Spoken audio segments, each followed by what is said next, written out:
Warzone solos. One of the most annoying things. Oh fucking! I got a Snapchat right in the intro. Really? Why? Right, take two. Warzone solos. One of the most probably annoying, frustrating things you could ever play. It's so annoying. There's so many campers, and there's so many negative things that happen in Warzone solos.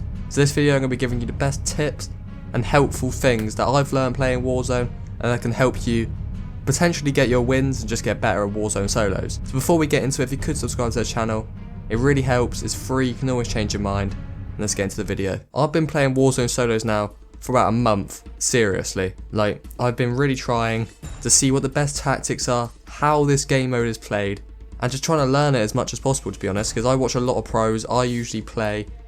I play squads. I watch all pros that play squads or trios or something like that. I don't usually ever play solos, and it's a completely different ball game, to be honest. Different in every aspect, full of campers, and endgame is a struggle. Even if they're crap players, it's a struggle. So my first tactic, start game. At the beginning, landing spots. There's two different little play styles here that I'm going to go through.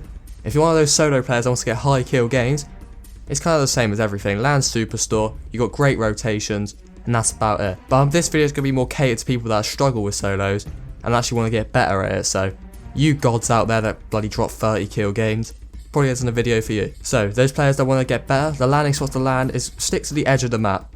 Obvious stuff, but for solos you don't get many people there, and the main thing is make sure you have a car.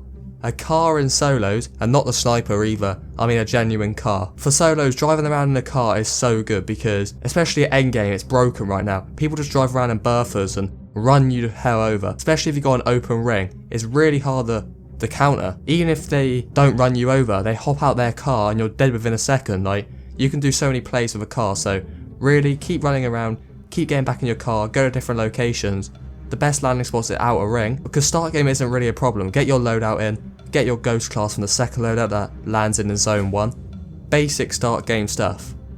Mid game's where it starts to get a bit more annoying, because a lot of people die out fast in solos, but then you kind of hang around about 50 players for a long time. There's nothing happening in like the second and third ring, and people are just camping, to be honest, so make sure you're checking buildings. I know it's just boring old shit, or you're probably thinking no one's going to be here, but it is solos at the end of the day.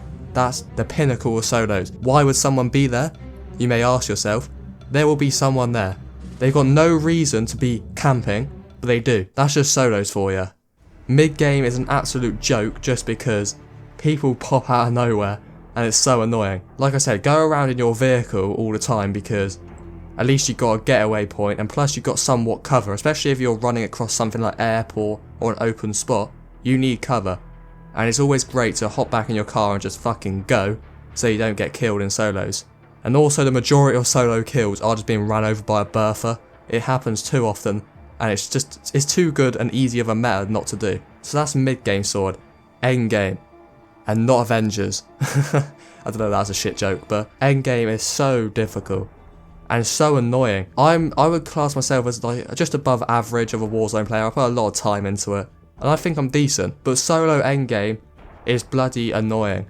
You can be really good, and like I said at the start of the video, you can be playing against absolute bots, but endgame can either really be nice to you, or really screw you over, whatever ability you are. And for those basic players, what I recommend is get some recons going in the game, just so you have more of an insight to the ring, because the more you know about the end game, and the circle at the end, the better, to be honest. Then top 10 is where it gets serious.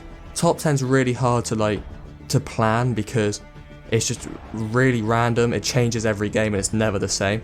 But what I recommend for top 10 is, if there's a building, try and claim it. As hard as that is, try and claim it, because whoever's got that building or that main vantage point in the last ring can just control the end game so easily. So if you're in that building, controlling it, picking players off from the edge of ring, it really helps you, because the more players at the end of the game, the harder it's going to be. So if you're just picking off those players in like the second to last circle, it really makes it that much easier coming to the end of your Warzone match. So yeah, and also the loadouts you want to use right now. I've got so many class setups. I've been absolutely going mad with the class setups recently, just because there's so many good guns to be using. So just check out the description, or check out my Warzone class setup playlist, because I'm not going to explain it in this video, because this is about mainly tactics, but the guns are obviously the main part of Warzone, and They are some insane class setups if you don't know, so check out the playlist or the description. So yeah, I hope this video did help you. If you want me to go more in depth with different play styles and stuff like that, and like different points of the match, then leave a comment. I just stayed around the edges of the tactics to try and cover it all, but if you want me to go more in depth, leave a comment. Also like the video if you did enjoy, and I'll see you guys in the next one.